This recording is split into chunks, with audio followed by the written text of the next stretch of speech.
सब लोग दिल से जोर से भारत माता का जयकारा लगाएंगे। मुट्ठी बंद करेंगे, हाथ ऊपर करेंगे और दिल से बोलेंगे, भारत माता की, भारत माता की, इनकलाब, इनकलाब, वंदे वंदे।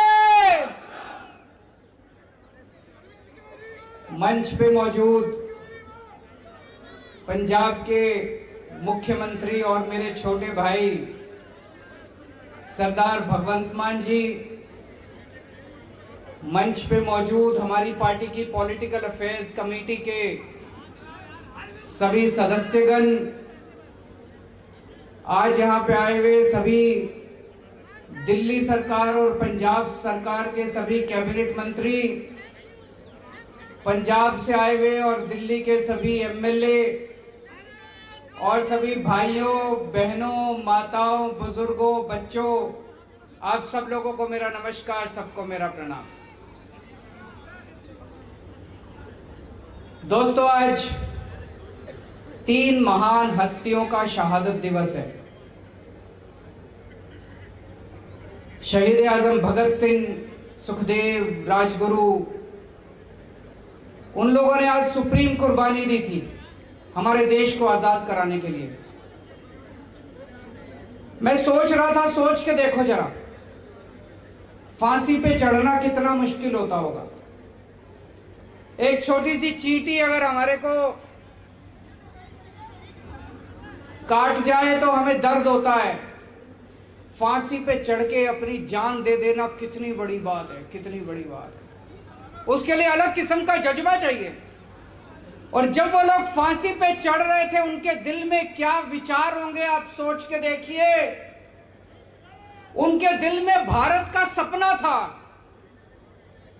23 साल के 3 युवा, भारत का सपना था उनके दिल में कि एक दिन हमारा भारत आजाद होगा, एक दिन उस भारत के अंदर सबको अच्छी शिक्षा मिलेगी, हर किसान खुश होगा, मजदूर खुश होगा, सबको नौकरी मिलेगी, सबको रोजगार मिलेगा, सबको अच्छी स्वास्थ्य सेवाएं मिलेंगी, सबको बराबरी का अधिकार मिलेगा, सारे देश के अंदर प्यार और मोहब्बत होगी। दोस्तों, हमारे स्वतंत्रता सेनानियों ने, भगत सिंह ने, सुखदेव ने, राजगुरु ने, सुभाष चंद्र बोस ने, चंद्रशेखर आजाद ने, इन सब लोगों ने अंग्रेजों के टाइम पे अंग्रेजों के खिलाफ खूब पोस्टर चिपकाए थे, खूब पोस्टर चिपकाए थे। आज से 100 साल पहले अंग्रेजों ने भी पोस्टर चिपकाने के जुर्म में किसी को भी गिरफ्तार नहीं किया था। आज से 100 साल पहले भी अंग्रेजों ने किसी को पोस्टर चिपकाने के जुर्म में एफआईआर नहीं की थी।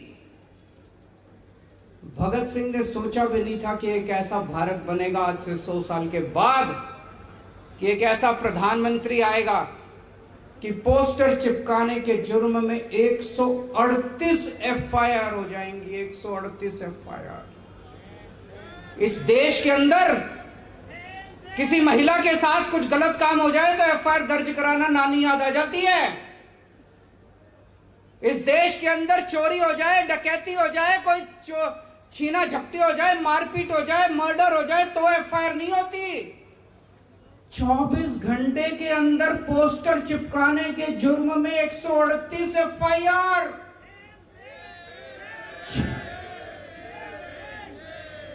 6 लोगों को गिरफ्तार कर लिया कहते हैं। एक कोई प्रिंटर है और 6 लोग हैं जो बेचारे गरीब आदमी दीवारों पे पोस्टर चिपका रहे थे उनको। यार, ये चल क्या रहा है? प्रधानमंत्री जी की तबीयत ठीक है? मैं पूछना चाहता हूं, प्रधानमंत्री जी की तबीयत ठीक है? हमारे महान देश के इतने शक्तिशाली प्रधानमंत्री एक प्रिंटर और 6 गरीब आदमियों से भिड़े पड़े हैं परसों से। ये शोभा देता है हमको? इतने महान देश के शक्तिशाली प्रधानमंत्री एक प्रिंटर से भिड़े पड़े हैं परसों से। ये पोस्टर ही तो था, मोदी हटाओ देश बचाओ, लगा लिया, क्या फर्क पड़ गया? तबीयत ठीक है प्रधानमंत्री जी की?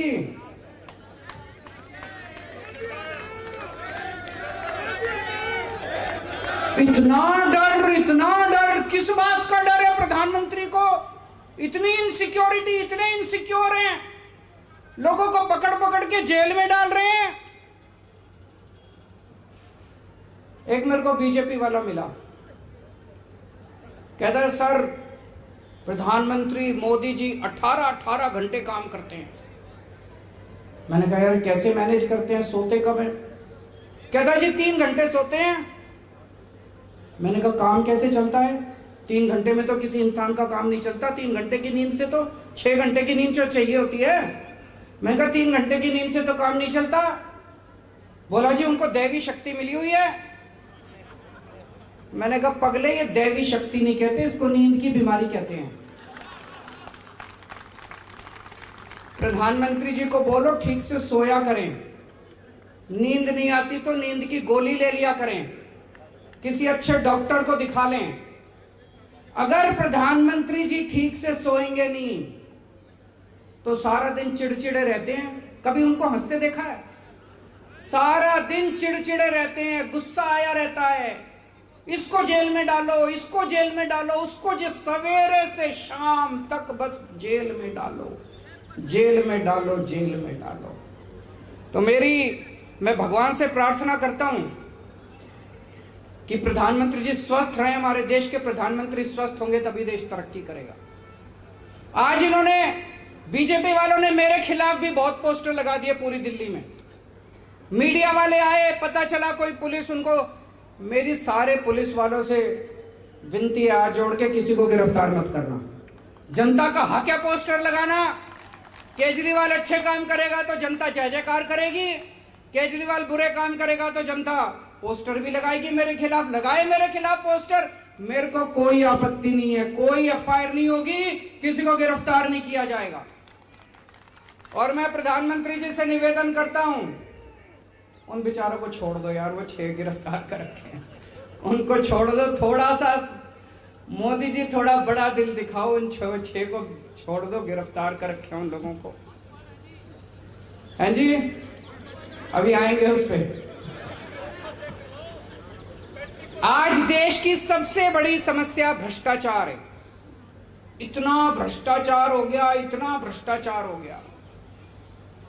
आज से 3-4 साल पहले लाल किले से खड़े होकर प्रधानमंत्री जी ने कहा था कि मैं भ्रष्टाचार के खिलाफ लड़ाई लड़ूंगा। जनता को बड़ा अच्छा लगा, जनता ने सुना, टीवी में देखा, प्रधानमंत्री जी कह रहे हैं मैं भ्रष्टाचार के खिलाफ लड़ाई लड़ूंगा। जनता को बड़ा अच्छा लगा। अगले ही दिन सोमवार को एक कांग्रेस का बड़ा नेता, उसके घर ईडी के छापे पड़े, उसके घर सीबीआई के छापे पड़े, खूब कैश मिला, खूब संपत्ति मिली, हिसाब बेहिसाब कैश मिला। मंगलवार को वो नेता जाके प्रधानमंत्री जी के चरणों में गिर गया, बोला प्रधानमंत्री जी मेरे को भाजपा ज्वाइन करनी है।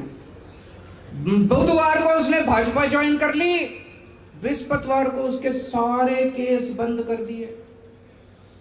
तृणमूल कांग्रेस का एक बड़ा नेता, उसके घर ईडी के और सीबीआई के छापे पड़े, खूब कैश मिला, उसने बीजेपी ज्वाइन कर ली, उसके सारे केस बंद कर दिए। तो लोगों को लगने लगा यार ये प्रधानमंत्री तो झूठ बोल रहा है।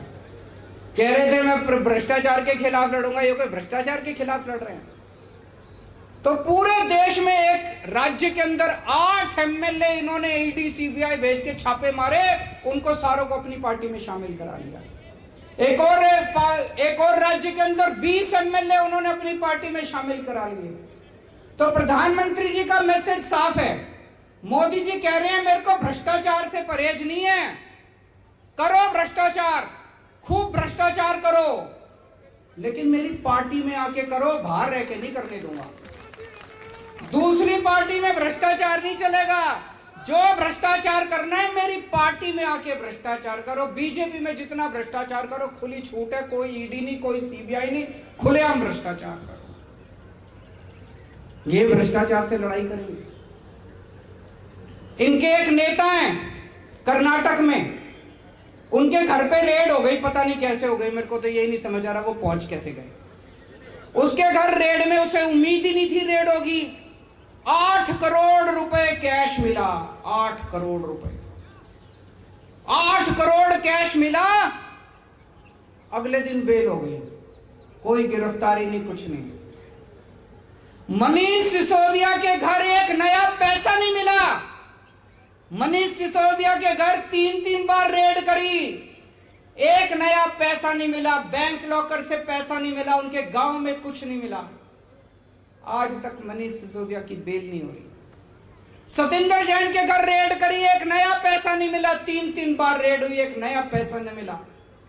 आज तक उसको बेल नहीं मिली। कह रहे हैं दिल्ली में शराब घोटाला हो गया, शराब घोटाला हो गया। अरे गुजरात के अंदर पता नहीं कितने लोग मर गए नकली शराब से, पता नहीं कितने 100 में। जब मैं और भगवंत मान गए थे उसी टाइम शायद 150 लोग, 150 लोग मरे थे शराब से, नकली शराब से। पता नहीं, कह रहे हैं वह शराब बंदी है, खुलेआम शराब बिक रही है, खुलेआम शराब बिक रही है। पूरी दुनिया में सबसे बड़ा शराब घोटाला अगर कहीं है तो गुजरात के अंदर है। कहते हैं 10 से 15 हजार करोड़ रुपए सालाना का शराब घोटाला है, उसके ऊपर कुछ नहीं होता है जी। 10 से 15 हजार करोड़, 10 से 15 हजार करोड़ रुपए का शराब घोटाला है गुजरात के अंदर, वहां पे कुछ नहीं होता। तो वो उनके अपने जब शराब घोटाला करते हैं, उनके अपने जब चोरी करते हैं, भ्रष्टाचार करते हैं, उनके खिलाफ कुछ नहीं होता। अडानी के ऊपर इतने बड़े बड़े आरोप लगे भ्रष्टाचार के, इसके उसके, सरकार ने उसकी हिम्मत नहीं सरकार की है कि इंक्वायरी तक नहीं करी। सुप्रीम कोर्ट ने कमेटी बिठाई है। सुप्रीम कोर्ट ने अगर कमेटी बिठाई है तो गड़बड़ तो है। सुप्रीम कोर्ट यूं ही तो कमेटी बिठा नहीं देता। सुप्रीम कोर्ट ने जांच कमेटी बिठाई है। प्रधानमंत्री ने सीबीआई और ईडी नहीं भेजी अडानी के घर में। तो मैसेज सारा साफ है पूरे देश को कि मेरे वाले जब जब घोटाला करेंगे उनके खिलाफ कोई एक्शन नहीं होगा। भ्रष्टाचार करना है तो बीजेपी में रह के भ्रष्टाचार करो, इसको भ्रष्टाचार की लड़ाई नहीं कहते। अभी मैं कर्नाटक में गया, कर्नाटक में वहां पे बीजेपी की सरकार है, उसको 40% कमीशन की सरकार कहते हैं। क्यों? हर ठेके में बताते हैं 40% लिए जाते हैं। पहली बार भारत के इतिहास में हुआ होगा कि वहां के सारे ठेकेदार इकट्ठे हो गए। ठेकेदारों की एसोसिएशन ने प्रधानमंत्री को चिट्ठी लिखी कि अब हमसे काम नहीं होता जी, 40% कमीशन देने के बाद कुछ नहीं बचता, आप कुछ करो। प्रधानमंत्री ने अपने मंत्रियों और अफसरों के खिलाफ नहीं करा, जो ठेकेदार एसोसिएशन का प्रेसिडेंट था उसको उठा के जेल में डाल दिया। एक व्हाट्सएप आया था, कहते हैं जी सारे देश में चुन चुन के मोदी जी ने भ्रष्टाचारियों को बीजेपी में इकट्ठा कर लिया और प्रधानमंत्री जी अब चोरों के सरदार हैं। अच्छा नहीं लगता जब कोई प्रधानमंत्री के बारे में ऐसा कहता है। हमारे देश के प्रधानमंत्री के बारे में जब लोग आपस में ऐसी चर्चा करते हैं, ये अच्छा नहीं लगता। दोस्तों, एक तरफ वो हैं और दूसरी तरफ आम आदमी पार्टी है। आम आदमी पार्टी में अगर हमारा अपना भी अगर भ्रष्टाचार करता है तो बख्शते नहीं है हम उसको। जब मेरी दिल्ली में सरकार बनी, दिल्ली में हमारा खाद्य मंत्री गड़बड़ करते हुए पकड़ा गया। अभी मीडिया को भी नहीं पता था, पुलिस किसी को नहीं पता था, विपक्ष को भी नहीं पता था। मैंने अपने खाद्य मंत्री का मामला सीबीआई को सौंप दिया खुद ब खुद और उसको अपनी कैबिनेट से निकाल दिया। भगवंत मान साहब ने थोड़े दिन पहले इनका सेहत मंत्री, उसके खिलाफ इनको पता चला, उन्होंने अपने आप से सेहत मंत्री को हटा के पुलिस को सौंप दिया। अभी थोड़े दिन पहले एक एमएलए पंजाब के अंदर गड़बड़ करता हुआ पाया गया, अपना खुद का एमएलए इन्होंने पकड़ के उसको पुलिस को सौंप दिया। मोदी जी अगर ईमानदारी सीखनी है तो आप आम आदमी पार्टी से ईमानदारी सीखिए, नहीं तो ये भ्रष्टाचार और ईमानदारी की बातें आपके मुंह से अच्छी नहीं लगती।